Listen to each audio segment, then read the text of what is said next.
And we're live. Hi, I'm Bart Weiss, the director of the Dallas Video Festival, and this is another one of these wonderful Google Hangout chats that we're doing with the filmmakers that we have in the film. By the way, this here is our shirt from this year's festival, right?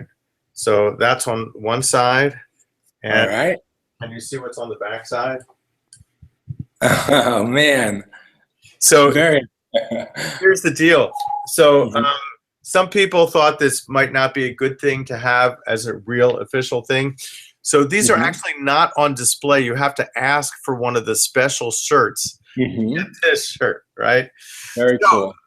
So this is a chat about a short film called The Race, and we have our filmmaker Donald Rubenstein. Donald, you live in Santa Fe. Is that where you are?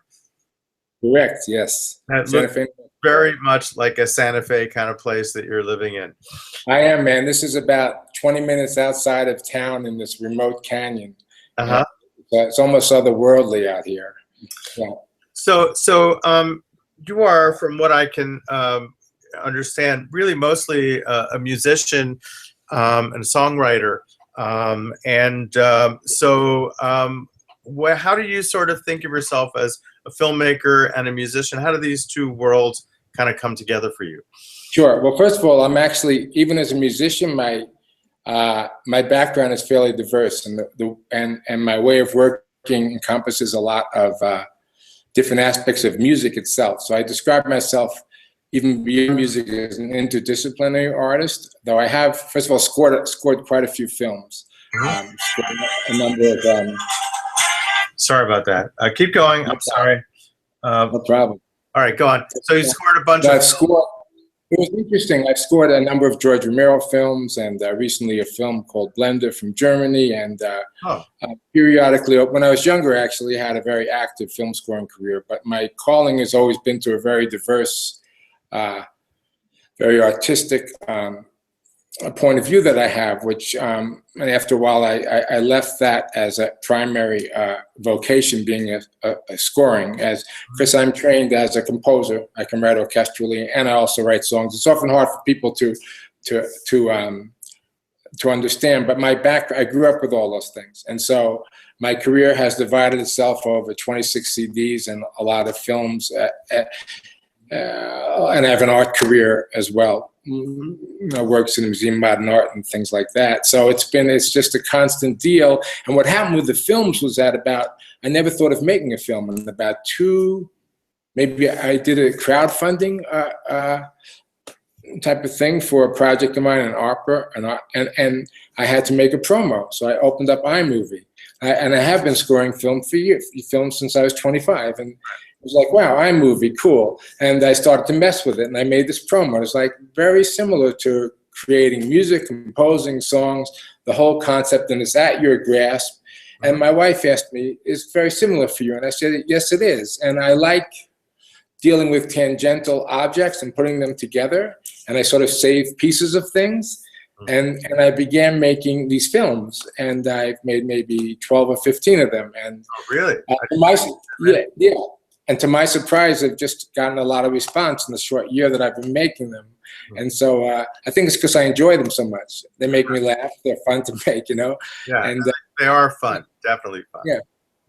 So I just enjoy it, man. It's just so much fun to do. And I love film. I've always been a film guy. And when I began scoring films, when I did George's film Martin, which was the first film I scored when I was about 25. I fell into it because my brother was a producer, and they had very little money, like $100,000, and they said, you want to score the film? And George, since Night of the Living Dead had made 2 non-horror films which weren't successful. So when my brother got together and they asked me, and I said, sure. And that set me on my career, on that aspect of my career. I just love film. Always have loved it. Big fan. Yeah. So, I've been working on this documentary about this polka band, and I did a music video for them as well.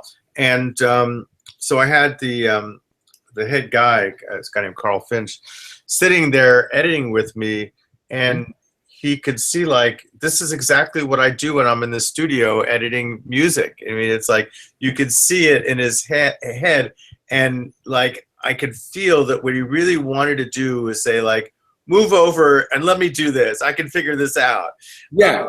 Because it is kind of very similar in the way that you're manipulating layers of things and bringing it out, and a kind of, you know, you want an editor to have a kind of musicality to them anyway, in the way that things sort of flow together. And by the way, we need to get you off of iMovie into Final Cut Pro 10.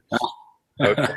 Good luck. I'm looking forward to it. It's the same with, I tend to use very simple methodologies because I like to take them to the limit.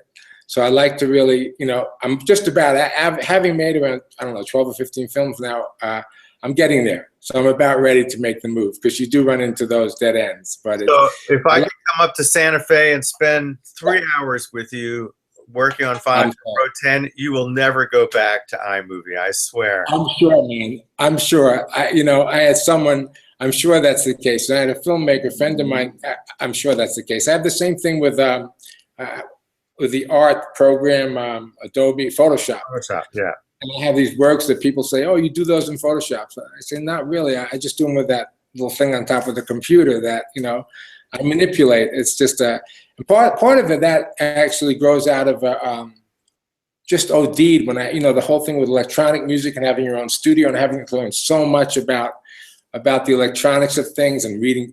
At some point, it was like I kind of had it. But you, like you said, I would love those 3 hours, and I'd take you up on it, because you of course reach the end of those modest programs, and I'm about there. Yeah. Yeah.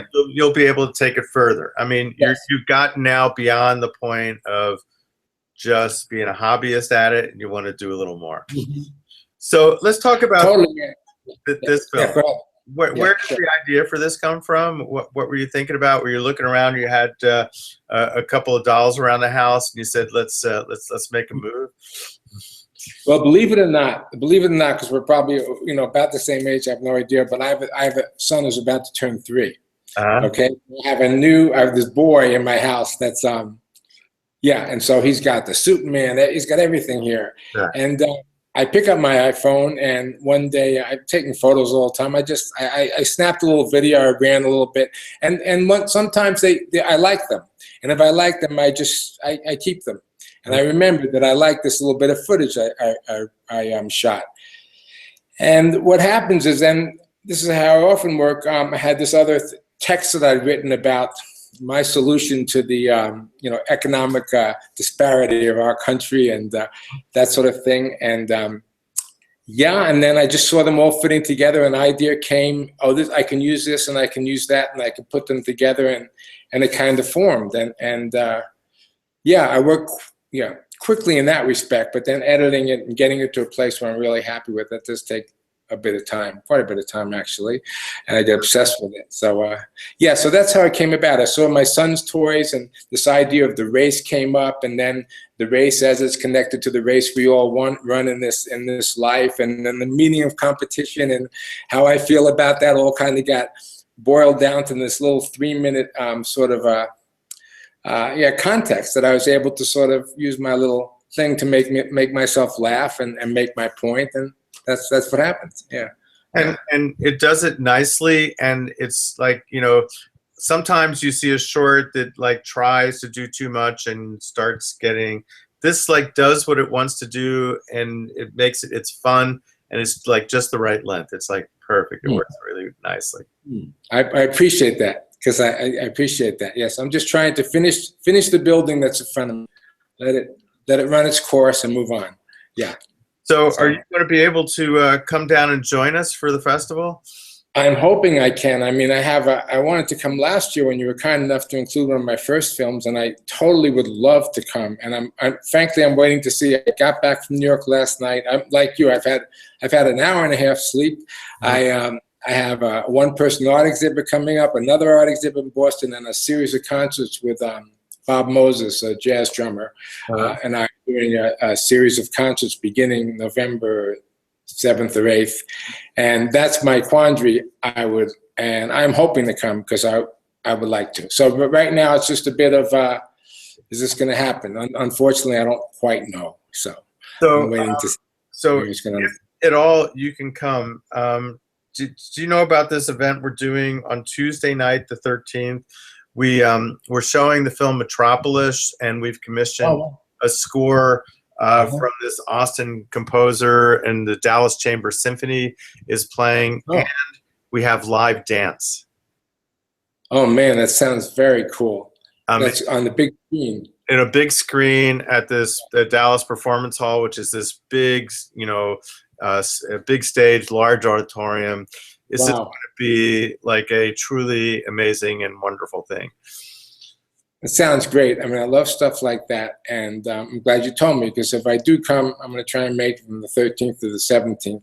Yeah. So the other thing is, if you mentioned, like, we're doing these live acts things. If you wanted to do some sort of performance, like, but I need to know if you're coming or not. So when you know if you're going to be coming, email, and I'll see if I can schedule you for one of these things.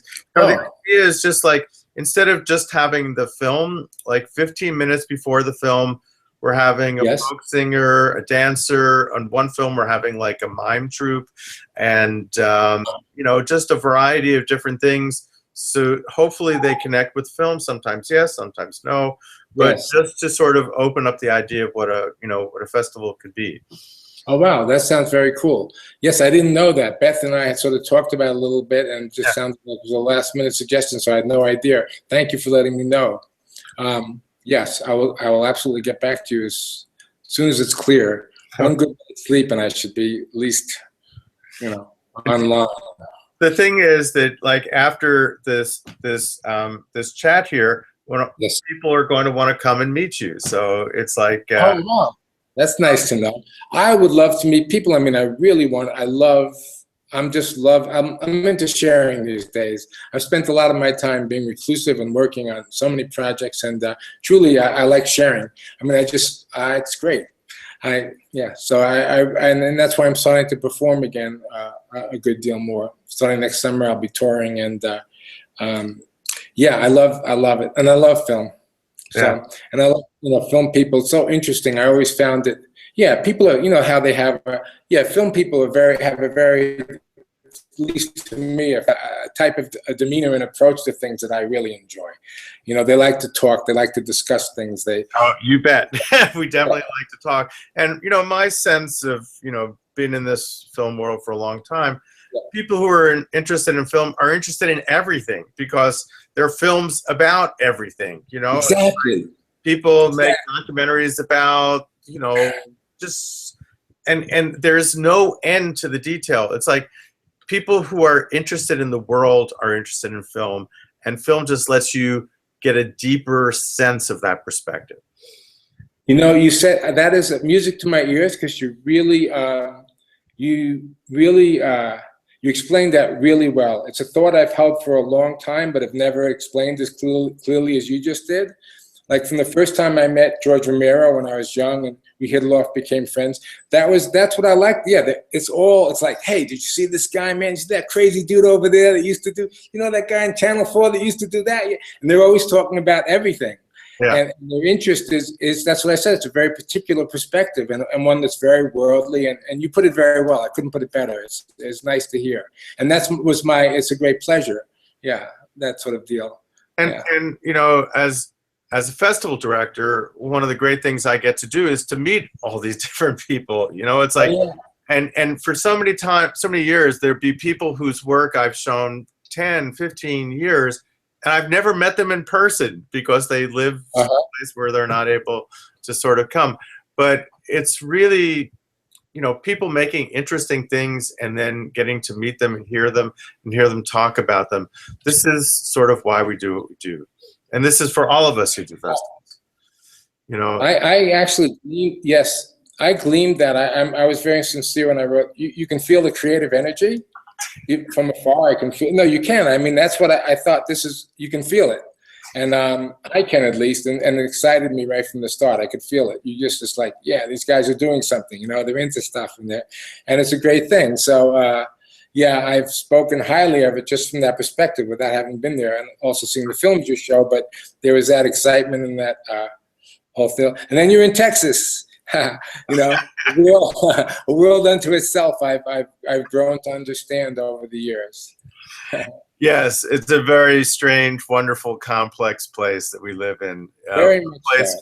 full of, you know, contradictions, full of bravado, full of just so much, and in some cases, very full of ourselves. Man, you are really very good at describing things. I got to tell you, I'm no BS, man. You are good because believe me, that is so true. I can go all the way back.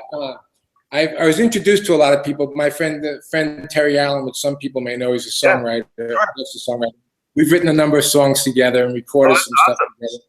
Yeah, and through Terry, I met tons of people. You know, just Joe Ely and the whole group, and I, play with those guys. And in fact, I was invited to Lubbock just last week because Terry's wife was getting an award. Her and Natalie Maines. Mm-hmm. Anyways, the whole Texas Steel Man, you really described it perfectly. It's very, it's very unusual, and then it's very complex. And some of the and one thing that is charming about it is it maintains some kind of small town mentality because it's so in and of itself. And that's something I found charming. And there's a sincerity at the best part of it, and also the other things you mentioned. I once called my mother from Dallas. I said, was it Dallas where I was? Maybe it was 10, 15 years. I was performing somewhere in Texas. And I said, "Hi, Mom." She said, "Where are you?" I said, "In Texas or Dallas." She said, "Oh, that's not even part of the United States." That was her response. At one point, it was not part of the United States. It Right, was the only state that was its own country at some point. It is its own world. It's a very, we could talk about that because I find it it's fascinating. It's full of all the things you said, and it's interesting. Yeah. Well, Donald, thank you so much for spending time with us. This will be up on YouTube in just a few minutes. I will send you the link as soon as we hang up. Thanks so much. I really hope you can come by, and I think you'll have a great time. I'm sure I will, Bob. Thank you, man. Inspired. Thank you so much. Thanks for doing this. We'll see you My pleasure. soon. See you all. Okay, ciao.